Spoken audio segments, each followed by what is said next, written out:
Hello good evening. आप देख रहे हैं देश का सबसे बड़ा cricket show cricket predictor sponsored by 1xBet। मैं हूं आपके साथ Sujata and welcome back. Break के बाद आपका स्वागत है क्योंकि 9 दिनों के ब्रेक के बाद इंडिया का बिगेस्ट एंटरटेनर आईपीएल लौट आया है। आईपीएल पार्ट 2 की शुरुआत आज से हो रही है। पहला मुकाबला है RCB versus defending champion KKR. मुकाबला ये बेंगलुरु में होने वाला है और इस मुकाबले पर सबकी निगाहें हैं क्योंकि एक खुशी की लहर है, एक डिसअपॉइंटमेंट था, एक निराशा थी, लेकिन अब हालात ठीक हो गए हैं और लोगों में जबरदस्त जोश है और लोग उम्मीद कर रहे हैं कि अब जब आईपीएल की वापसी है तो जोश कहीं ज्यादा होने वाला है। दर्शकों का भी जोश है, प्लेयर्स जो है वो भी एक ब्रेक के बाद फ्रेश होकर रिजुवनेट होकर सामने आ रहे हैं और इसीलिए हमारे भी इस मैच पर खास निगाहें हैं। आपको बता दें कि मुकाबला है आरसीबी और केकेआर के बीच। हालांकि इस सीजन की पहले मुकाबले में पहला मैच भी इन दोनों के ही बीच हुआ था जिसमें आरसीबी ने 7 विकेट से हरा दिया था केकेआर को। कुल मिलाकर अगर हम बात करें तो दोनों का आमना सामना 35 बार हो चुका है जिसमें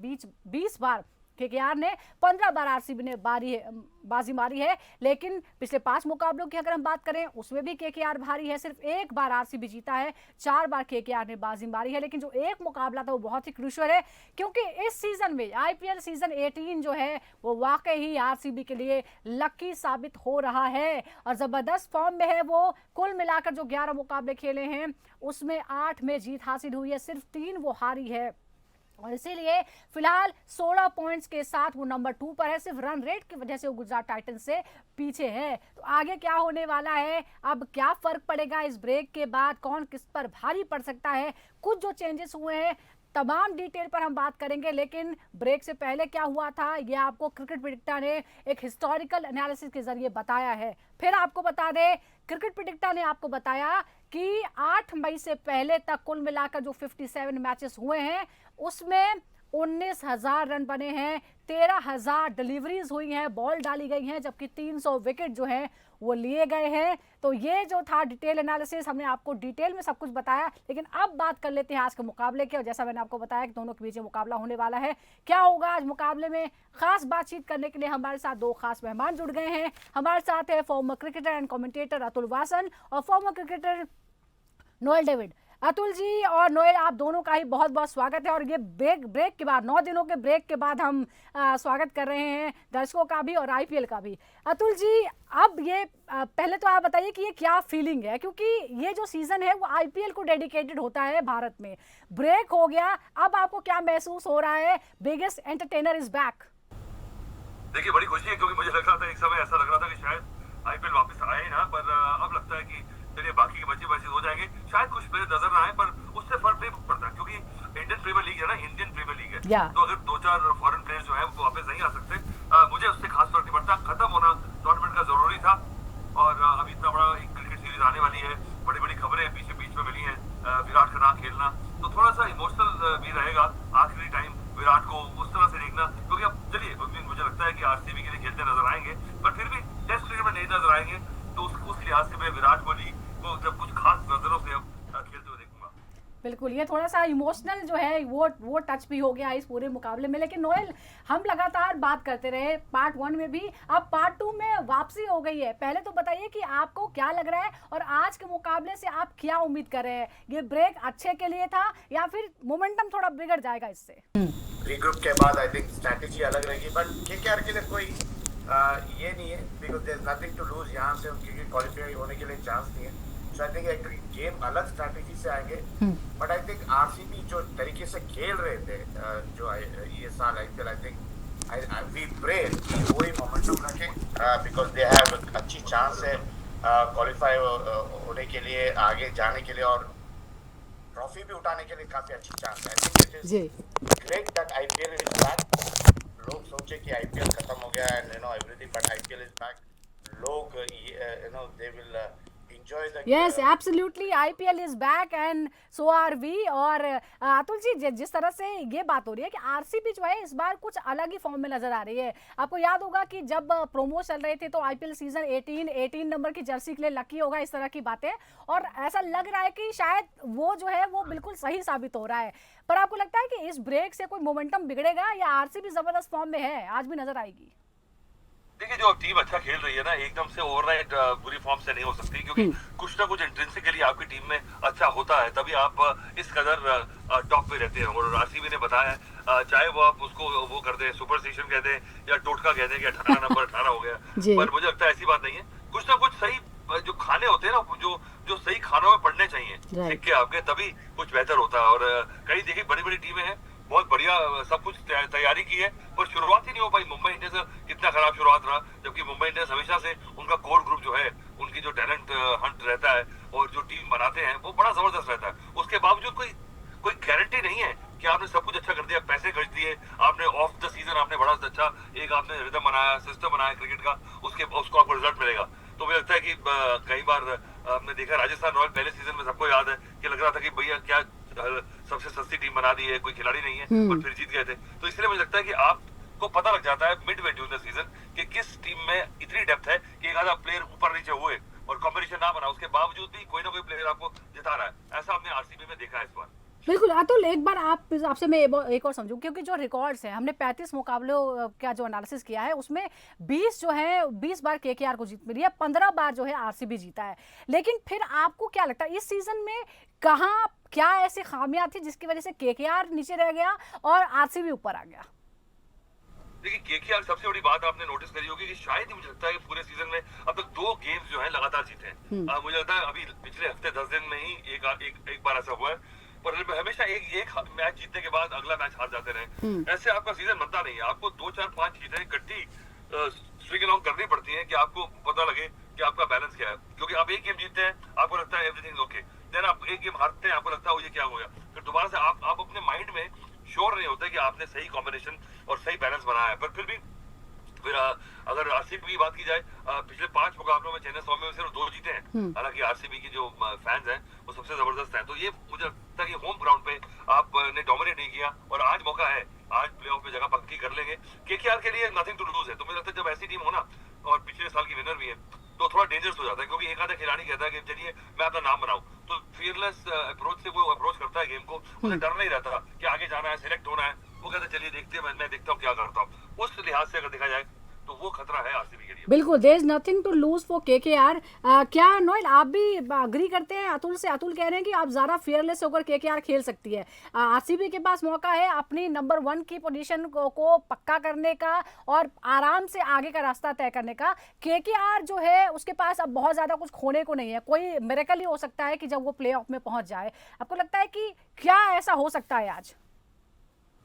बिल्कुल 100% अग्री करता हूँ अतुल से, क्योंकि फियरलेस गेम रह गई आज केकेआर के लिए, क्योंकि as he said correctly nothing to lose यहाँ से, क्योंकि खाली 2 गेम है उनके लिए बचा हुआ है आईपीएल में। So they will go with एक स्ट्रैटेजी ऑल आउट जाने के लिए। देखते हैं गेम में they can be a spoiled sport in this अगर आरसीबी को हराए आज, so they will become a spoiled, क्योंकि जो आरसीबी एक अच्छी चांस है क्वालिफाई नंबर 1 रहने के लिए। I think they can be a spoiled sport by defeating RCB, but other end I think RCB जो तरीके से खेल रहा है, as I said, I think they will be looking to grab that top spot IPL के लिए, क्योंकि get into the qualification and get straight into the final. I think वो एक ये देखेंगे, but overall अगर देखे गए तो I think जो तरीके से KKR ये साल खेला, I don't think they have played the best of the cricket जो last year खेले थे under Shreyas Iyer.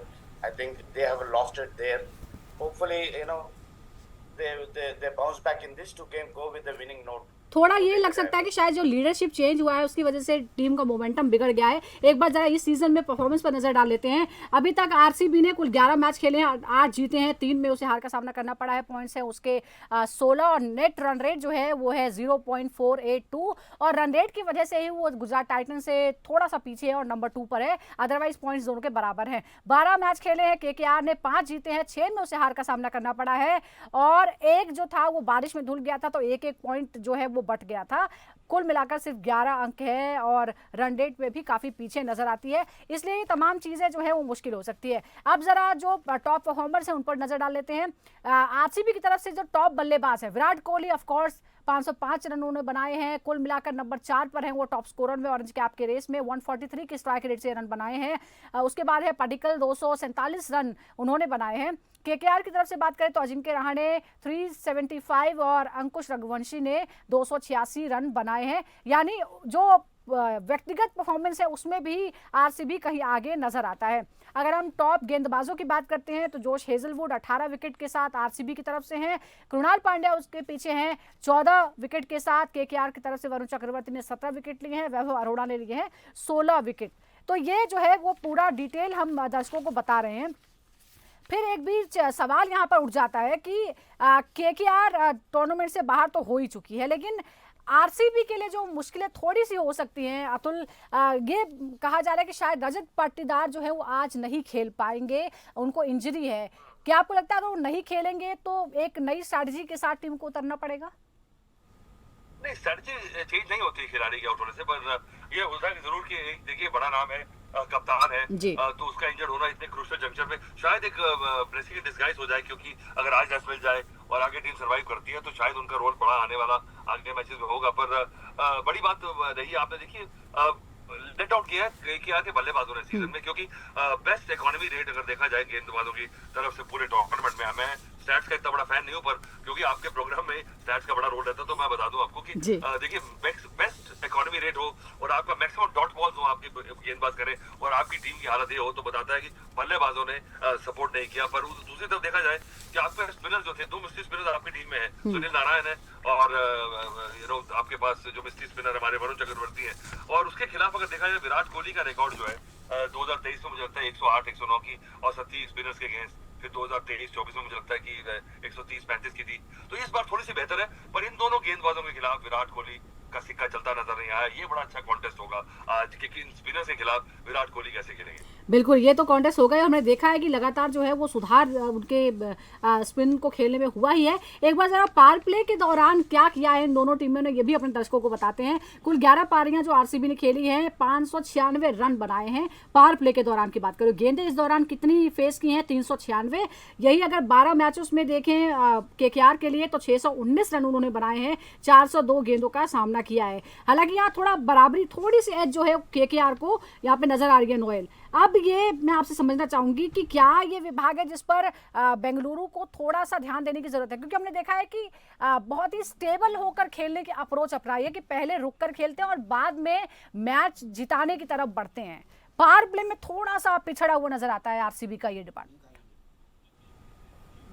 बिल्कुल, बट आई थिंक जो सॉल्ट और विराट कोहली जो स्टार्ट दिए इनिशियली, आई थिंक काफी अच्छी थी। जो I feel that power play काफी इंपॉर्टेंट रहता है, बट थोड़ी बहुत लैक हो रही है। But I think salt has left the side, वापस गए हुए हैं, तो जो नए ओपनर आए पहली गेम में 50 किए, तो I think I don't think any फर्क पड़ेगा इनको। बट जो तरीके से शिवराय, जो सुनील नारायण और अजिंक्य रहाणे जो स्टार्ट देते हैं, आई थिंक थोड़ी बहुत केयरफुल रहना चाहिए उनको। But I think they have the power play bowlers. देखिए हेजलवुड जो स्टिक करते हैं अपनी बॉलिंग से पावर प्ले में, काफी अच्छा लगता है। I don't think it should be any problem for RCB ये मैच में। अच्छा, और आपने ये जो एक इंटरेस्टिंग फैक्ट जो क्रिकेट प्रेडिक्टर ने अपने फैंस को बताया, अपने दर्शकों को बताया, वो ये कि डॉट बॉल्स का जब हम हिसाब लगाते हैं तो डॉट बॉल्स भी ज्यादा खेली है जिसने, उसी का स्ट्राइक रेट हाई है। सबसे ज्यादा जो डॉट बॉल्स खेली है 110 वो है यशस्वी जायसवाल, उनका स्ट्राइक रेट जो है 153 का है। 94 बॉल्स जो है अभी तक डॉट बॉल्स के रूप में खेली है विराट कोहली ने, उनका जो स्ट्राइक रेट है वो 143 का है। तो यहाँ जो है हमने ये देखा है कि शुरुआत में थोड़ा सा स्टेबल होकर खेले और बाद में एस्केलेट करके अपना जो स्ट्राइक रेट है वो मेंटेन किया है। तो यहाँ बिल्कुल ऑपोजिट नजर आता है। अब आपने हेजलवुड का जिक्र किया है अतुल, मैं आपसे समझना चाहूंगी कि अगर हेजलवुड भी आज बाहर रहते हैं तो फिर टीम के लिए रणनीति क्या होगी आरसीबी की? देखिए हेजलवुड तो आज बाहर है ही, वो मैच में नहीं खेल रहे, वो मुझे लगता है कि पहुंचे नहीं है वापस, और शायद ऑस्ट्रेलियन जो बोर्ड है वो चाहेगा भी नहीं कि अपने प्लेयर्स को ऐसे करें, क्योंकि अब मुझे लगता है कि उनको, पर आरसीबी को बहुत जरूरत थी, तो मुझे लगता है आरसीबी को इंसिस्ट करना चाहिए था, क्योंकि बहुत बड़ा योगदान रहा है हेजलवुड का आरसीबी को यहाँ तक पहुंचाने में। पर खैर चलिए, ये सारी बातें वो है कि वो होते तो ये होता, ये होता तो वो होता, इसको छोड़ देते हैं। पर सबसे बड़ी बात है कि आप स्ट्राइक रेट की बात कर रहे हैं, पावर प्लेस की सबसे बेहतर जो आखिरी 5 ओवर में, जो स्टॉक ओवर्स में अगर स्ट्राइक रेट देखा जाए तो वो आरसीबी का है। 11.5 पौने 12 रन बनाते हैं, तो उससे पता लगता है कि जो 5 के ओवर बाद के ओवर जो है वो एनकैशमेंट जो है वो आरसीबी सबसे बेहतर है। ठीक है, तो अब यहाँ जिस तरह से अतुल कह रहे हैं कि कुछ प्लेयर्स बाहर हो गए हैं, लेकिन नोएल ये भी बड़ा सवाल है कि ये जो प्लेयर्स हैं इनकी अपने टीम्स की जो परफॉर्मेंस है लगातार उसमें बहुत अहम रोल उनका रहा है। तो क्या आपको लगता है कि अब जो है हम एक नए अप्रोच के साथ, एक नए कॉम्बिनेशन के साथ टीम्स को देखेंगे और उसका उनके परफॉर्मेंस पर भी असर पड़ेगा? बिल्कुल, देखिए जैसा तुमने कहा काफी महत्वपूर्ण रोल है आरसीबी के लिए कि जो बॉलिंग थी इनिशियली नया बॉल के स्पेस जब वापस आए के साथ लेटर ऑन आई थिंक काफी इम्पोर्टेंट थी along with Kunal Pandya. I think जब एक प्लेयर काफी अच्छा करके वापस जाते हैं और जब वापस नहीं आते हैं तो आई थिंक एक टीम को काफी बड़ा धक्का मिलता है, क्योंकि जो रिलायबल सोर्स की जो रहती है बॉलिंग उनकी वो नहीं मिलता है, because you have to look into नए बॉलर को ढूंढना पड़ता है, उनको रिदम में लेके आना वापिस। सो आई थिंक एक छोटी सी धक्का मिलने का चांस है आज। एक बॉलर की कमी पड़ेगी जरूर के नाम पे आरसीबी के लिए, क्योंकि जी स्ट्राइक बॉलर की कमी है यहाँ तो। अगर ये मैच खेलना है तो इफ स्ट्राइक बॉलर की कमी रहेगी है आज के मैच में। बिल्कुल ये कमी रहेगी, लेकिन एक और बात है, अगर हम केकेआर के लिए देखें, जैसा हम शुरू से ही बात कर रहे हैं कि they have nothing to lose, but आपको लगता है कि आज कम से कम एक मौका है कि जो उनकी बेंच स्ट्रेंथ है उसका वो इस्तेमाल करें और इस सीजन के लिए नहीं, कम से कम अगले सीजन के लिए तैयारी करें? बिल्कुल, यही तो देखिए अब चेन्नई सुपर किंग्स ने कहा करे, दे हैव डन दैट कि नए खिलाड़ियों को अपॉर्चुनिटी दिए, उनको टेस्ट किए मैदान में उतार के कि ये लोग सर्वाइव कर सकते हैं ये बड़ी इवेंट में। तो आई थिंक केकेआर भी वही करना चाहिए, क्योंकि नेक्स्ट ईयर के लिए अगर जब आपकी बेंच स्ट्रेंथ है तो you put them into test. आप देखिए कि कौन से खिलाड़ी आपके लिए नेक्स्ट ईयर काम में आएंगे। So I think it's correct opportunity. 2 game बचा हुआ है, दोनों गेम में you have nothing to lose यहाँ से, तो आप अपॉर्चुनिटी दीजिए यंगस्टर्स के लिए। आप देखे where will they stand in this IPL अगर ये 2 मैच में परफॉर्म किया। अच्छा नोएल, अभी हम पॉइंट्स टेबल में देख रहे हैं, एक तो लगातार अच्छा परफॉर्मेंस किया है बेंगलुरु ने, उसके बाद पॉइंट्स टेबल में वो नंबर 2 पर है, पॉइंट्स 16 ही है लेकिन उसका रन रेट थोड़ा सा कम है। आज की जीत कितनी ज़रूरी है कि वो ट्रॉफी पहली बार उठाने के और करीब पहुंच जाए, या आपको लगता है कि अब जो है वो उसकी जगह पक्की हो चुकी है, वो प्लेऑफ में ही रहेगा?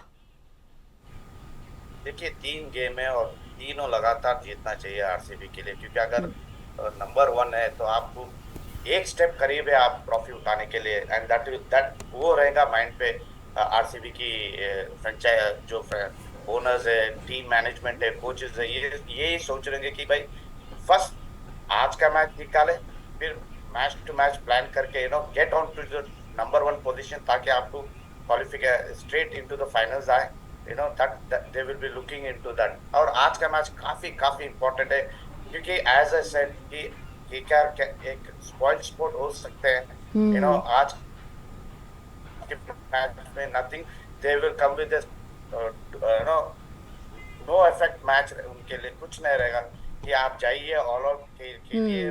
लेकिन मुझे नहीं लगता कि आज आरसीबी कोई ऐसा मौका देने वाली है, क्योंकि एक तो बहुत ही इमोशनल मौका है, एक तो आईपीएल की वापसी हुई है एक 9 दिन के ब्रेक के बाद, दूसरा विराट कोहली ने इस ब्रेक के दौरान टेस्ट से रिटायरमेंट का ऐलान कर दिया है और इसीलिए जो फैंस हैं वो बहुत ज़्यादा इमोशनल है उनके बारे में। देखते हैं कि आज के मैदान पर किस तरह का नज़ारा देखने को मिलता है। बहुत बहुत शुक्रिया आपका अतुल वासन और नोएल डेविड, आपका हमारे साथ जुड़ने के लिए। दर्शकों का भी बहुत बहुत शुक्रिया। तो बस कुछ ही देर बाद फिर एक बार शुरू हो जाएगा आईपीएल सीजन 18 और मुकाबला होगा आरसीबी वर्सेस केकेआर। आप बने रहिए और हमारे साथ भी जुड़े रहिए, हर एक बॉल की एनालिसिस के लिए क्रिकेट प्रेडिक्टर देखते रहिए। नमस्कार।